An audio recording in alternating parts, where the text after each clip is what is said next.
Aloha everyone. Welcome to Hawaii Abroad Audio Podcast.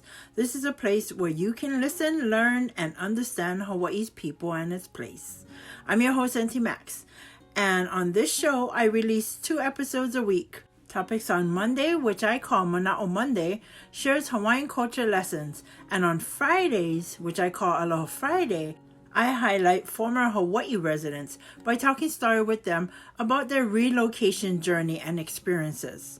And my goal is to share these stories so we can all learn about others and understand the different situations, because the more we know, the more we grow.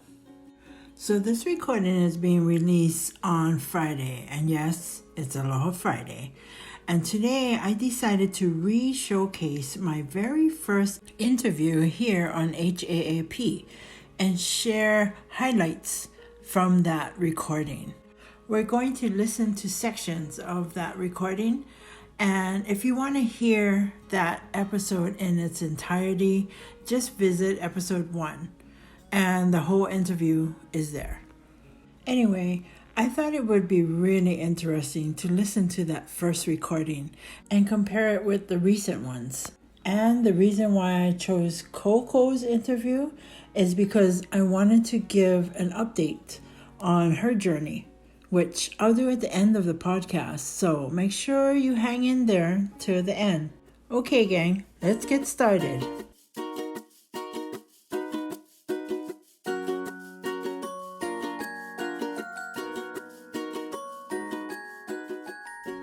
Aloha everyone, and welcome to the Hawaii Abroad Podcast. I'm your host, Auntie Max, and my intention is to share the voices and stories of Native Hawaiians that relocated from our homeland of Hawaii.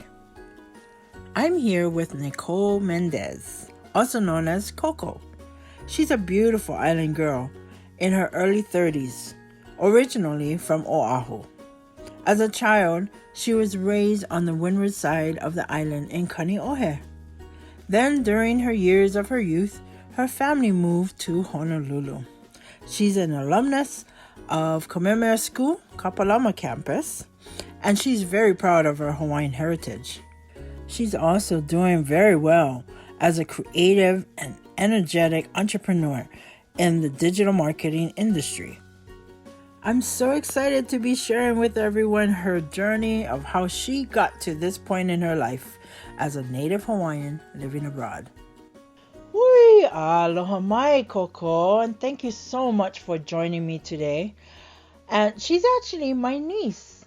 If I failed to mention that earlier, she may say that she's my favorite niece, but really I love all my nieces. So thank you again, Koko, for being here today. Don't believe her, everyone. I am the favorite.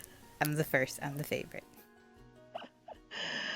Yeah, okay. Well, with that, before we dive into the questions that I have for you, I want to give you a chance to share with us a little bit about your journey on how you relocated and how you became now a resident of Las Vegas, Nevada. Yeah, so this story it's I guess kind of loaded question, but not really. Initially, I left home to attend school at University of Northern Colorado, but eventually fell in love and met with my husband today, and just kind of our journey stayed in the mainland and ended up here in Las Vegas, Nevada. So why relocate away from your homeland, and why not go back to Hawaii?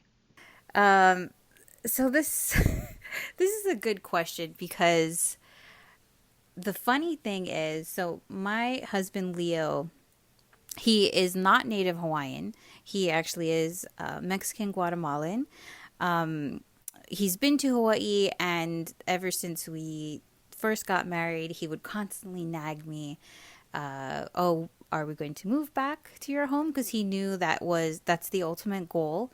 My biggest thing, especially we got married, I'd say fairly young, not super young, but we still weren't in a place where I feel like we were financially fit to be able to live back home.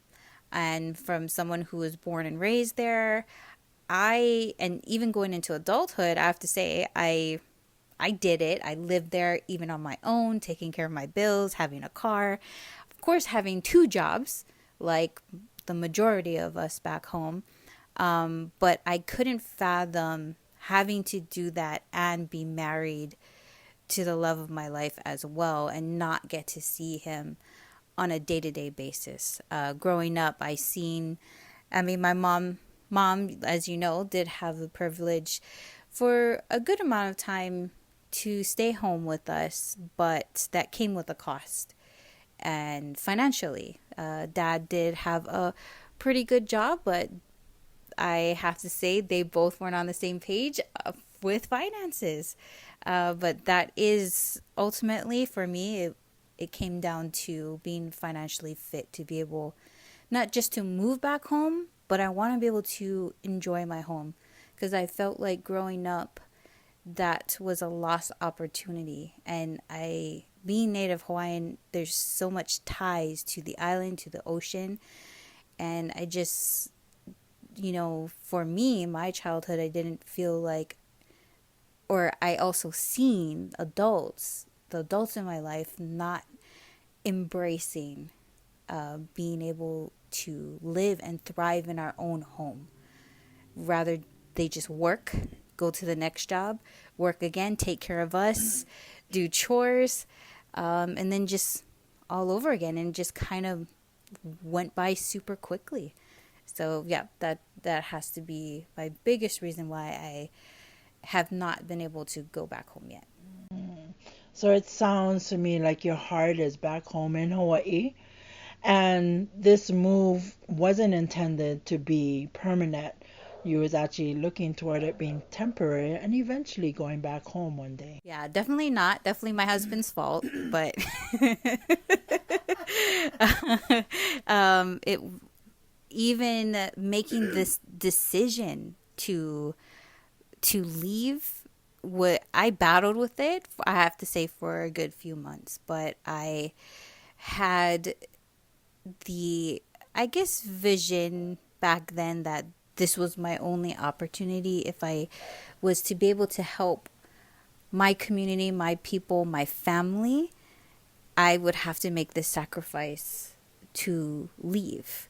But the plan is still to go back home. That's just where my heart is. I am very blessed that my husband is on board too. He completely agrees and feels the same. So we're on the same page as far as working towards those goals, to be able to not just go back home, but to thrive and to enjoy my home like my ancestors did.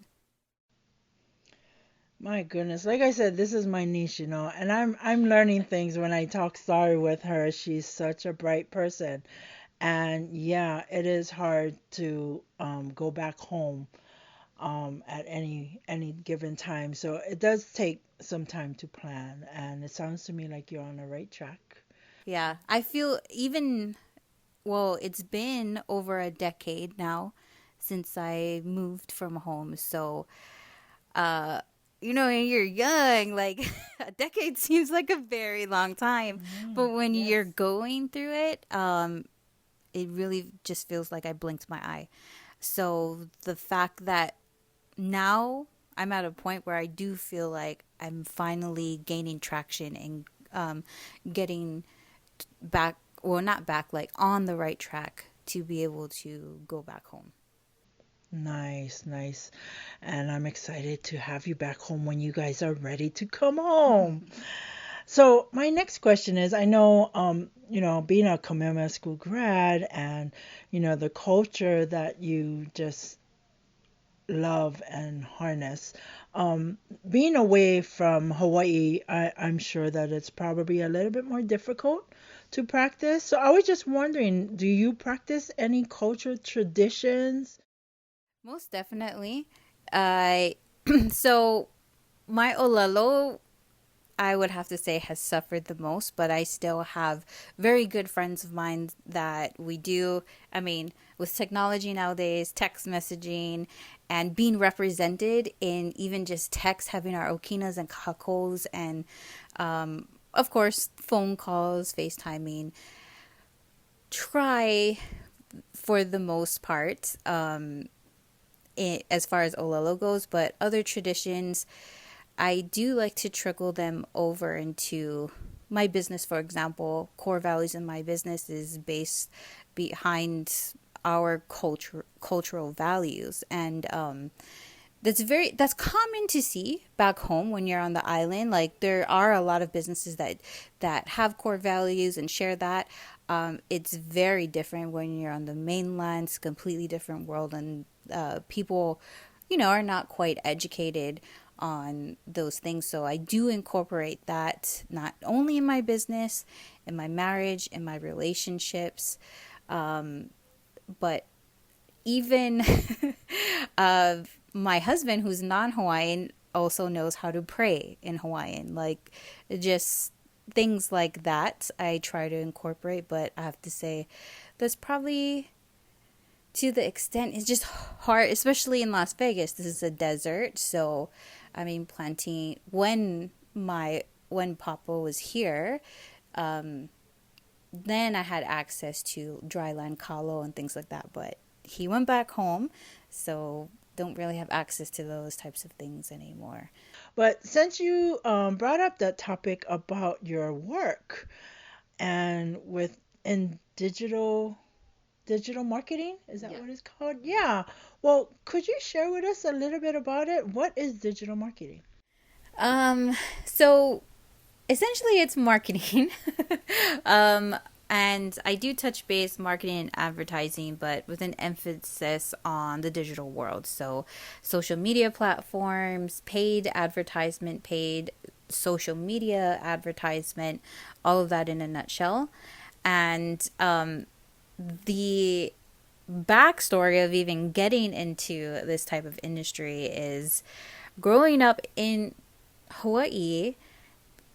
Aside of us being such a tiny island, there's a lot of really great restaurants, mom and pop shops, and things like that. Throughout the years, you see them just close down, and it's sad because it's a part of like us and growing up and things like that. And just my outside perspective, a lot of it had to do with the marketing and advertising. It could have been business savvy as well, but I truly believe that no matter if you're on a tiny island, if you're a small business, a medium-sized business, everything comes down to how you plan out your marketing plan. And marketing, there's a lot deeper into it, which is exactly how you see these big brand companies stay relevant, because they really dive deep in, who they are, what their commitment is to their audience, and who they serve. Anyone can actually start a business. You don't even have to go to business school to start a business.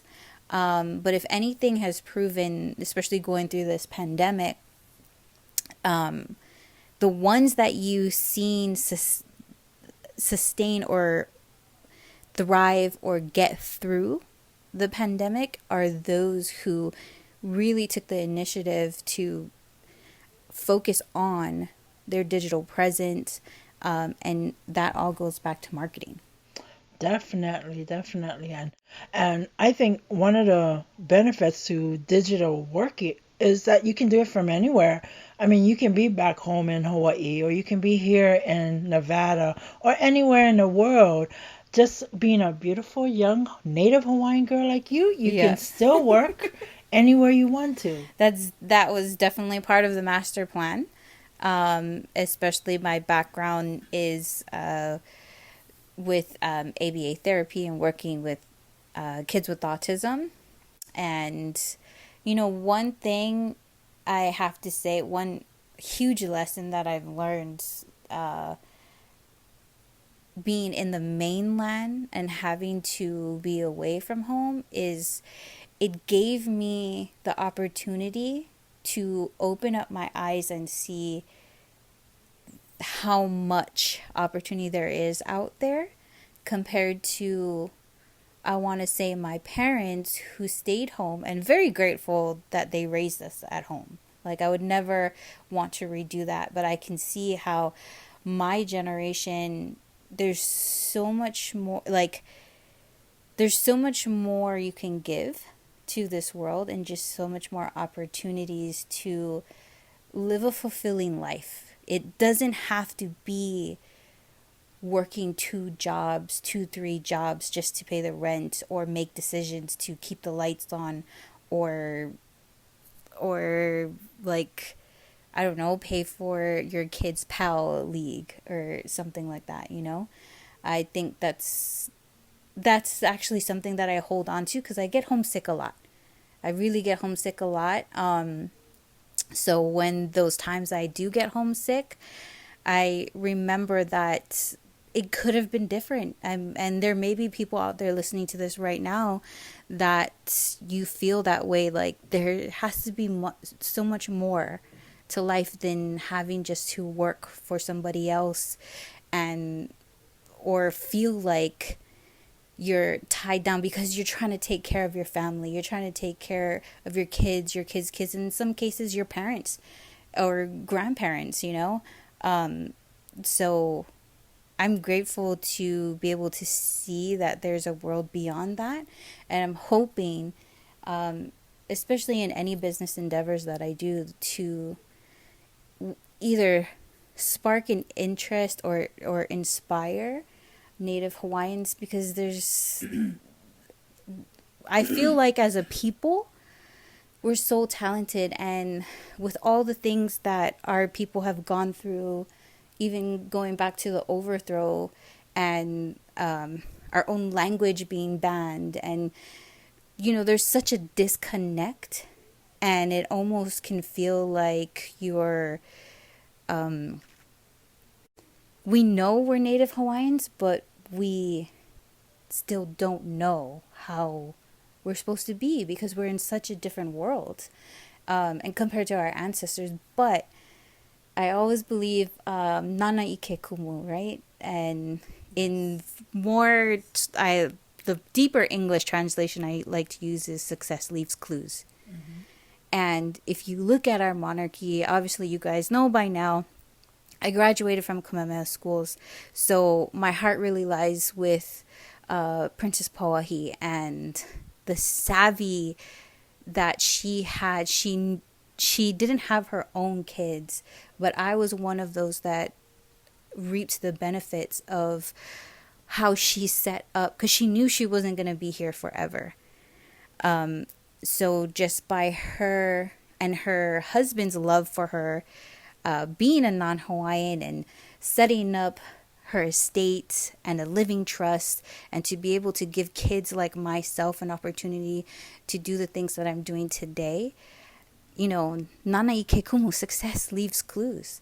But our people being back home and just with all the trauma that comes from all of that, and generations being told not to speak the language, being told that our names, I mean, even my papa's parents changed his name so that he could have a better or easier, better, I don't know what they thought, or opportunity in life, you know, because he's dark, he had melanin in his skin. But just having all these opportunities, now I hope that this gets to others back home, and you can see that it doesn't have to stay that way. There are people here to support you, whether it's relocating, staying home, or relocating and going back home. Yes, our people are very family oriented, wouldn't you say? And yes, with Princess Pauahi Bishop, pretty much we're all part of her family. So Thank you so much for that. I think we're going to conclude soon. And I kind of just wanted to ask you a little bit after all the discussion that we just had. If by chance you had a chance to relocate back home to Hawaii, is there anything that you would like to see adjusted um, before, so you can make that leap to jump back home and, live happily back in our homeland? Oh yeah, I would definitely love. I mean, this is the ideal case, right? Yes. I'm gonna move Yes. back home regardless, and Awesome. if there's no change, regardless if there's no change or I have to help make the change, that's what's gonna happen. But I would love to see the government be more involved with just focusing on agricultural issues or and embracing more jobs, because that's what our culture is, our people, our ancestors. I feel like it's a lie that we listen to, that Hawaii can only thrive off of tourists. I believe that is completely false. I believe it's proven our monarchy survived as its own place in this world, Yes. as its own monarchy, Yes. before, believing that lie that all our people is good for is just to work 2-3 jobs and so make the rich richer. If you really study how our ancestors, how our monarchy, ran things, that was far from the truth. Far from the truth. So, I mean, like I said, I don't have to see that change completely before I go back home, but that's what I would love to see. And just having the opportunity to educate more Native Hawaiians, if they don't, a lot of them think they don't have access, or they don't believe. It's just that lack of confidence, lack of belief that we can achieve more, but we can. And that's purely based, and I say that's purely based on our Koko, our bloodline. It doesn't matter like what the school tests say. That's not even relevant, in this day and age, and how they're teaching our Native kids, which I am very happy. Both my brothers went to Native Hawaiian charter schools, so they were able to thrive because they were learning not only to live in a modern world, but still having that roots to their culture. Our culture is so beautiful. The kauna behind everything is beautiful. I am hoping that more Native Hawaiians gain this realization and these breakthroughs that we are more than that. And if we look back to our past, it is still relevant to today, and even more so because there's so many different ways and education and opportunities to do that and to thrive as a people. Wow. This auntie here just want to say thank you so much. And I'm so proud of all the accomplishments that you have made so far. And, I really believe that any of our Native Hawaiians, just having to leave home takes a lot of bravery. Just like those original navigators, they was very brave to go and seek out new worlds just like you're doing. Exactly. And I'm so proud of you. So awesome job. Thank you so much for sharing with us. I wish you and your ohana all the best, and I can't wait till you come home to Hawaii. Thank you so much, Koko, for joining me and sharing with our listeners your journey.